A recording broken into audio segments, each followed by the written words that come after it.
Hey guys, and welcome! Today we got some really good news for Battlefield 2042, and that's a roadmap for Season 1 and even beyond.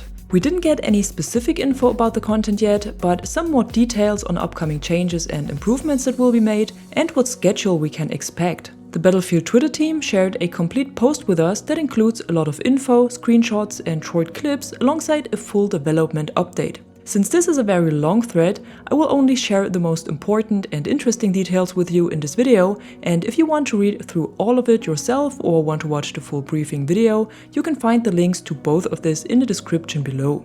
But now let's start with an overview of what we can expect in the next few months.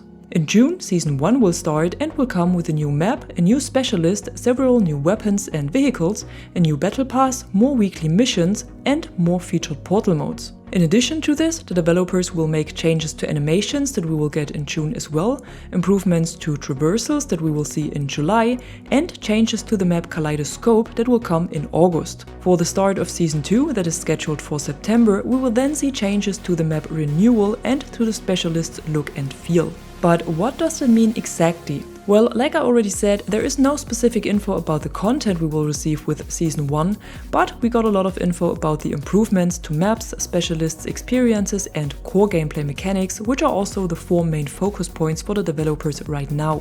So let's take a closer look at this, starting with the maps. We already know that the two maps they are working on right now are Kaleidoscope and Renewal, since these are the weakest ones right now. For both maps, we finally got a first look at the improved versions with more cover, clearer paths and different flag positions. And I guess it's pretty clear that this has been improved a lot, and I would say that this gives the maps more life and makes it look less like a sketch. New assets have been placed to create cover, terrain was raised to create sidelines, and whole new areas have been created to give the maps a more military feeling. Last but not least, objective areas have been moved to provide a better flow and experience on both maps.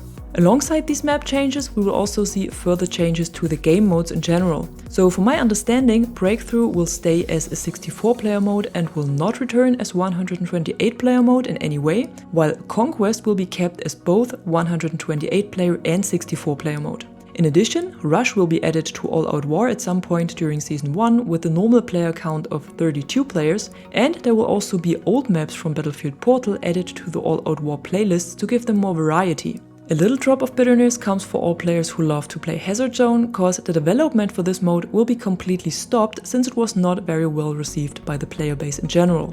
But this doesn't mean the game mode will be removed from Battlefield 2042, it will still be available. Only that there will be no new content added, and even the new maps that will come with new seasons will not be available in Hazard Zone anymore.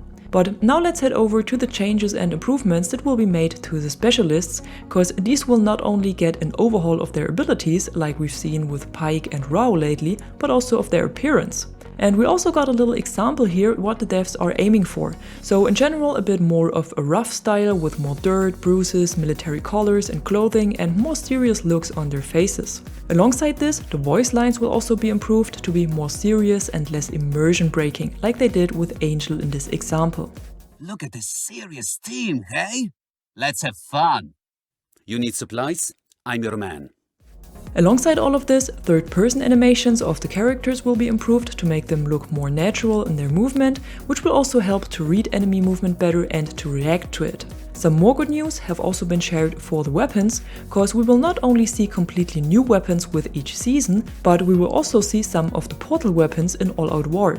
This will still take a while since all weapons need to be adjusted to the 2042 weapon pool and all of the old weapons need proper masteries and cosmetics, but we will be able to fight with our beloved Bad Company 2, Battlefield 3 or even 1942 weapons in Battlefield 2042's All Out War. So not only the old maps, but also some of the weapons will be added during the next few months. And last but not least, some more words on Season 1. It will launch in June and we will then get 1 year of seasons and new content, which means the game will see 4 seasons in sum with 4 additional specialists, new maps, new weapons, new gadgets and further improvements. For the first time, Battlefield will also receive a Battle Pass that is filled with new cosmetics and gameplay items. All gameplay items can be unlocked with the free pass, while only some of the additional cosmetic items can be unlocked with the free pass, and most of them are locked in the paid version of the pass. But it's nothing unusual so far.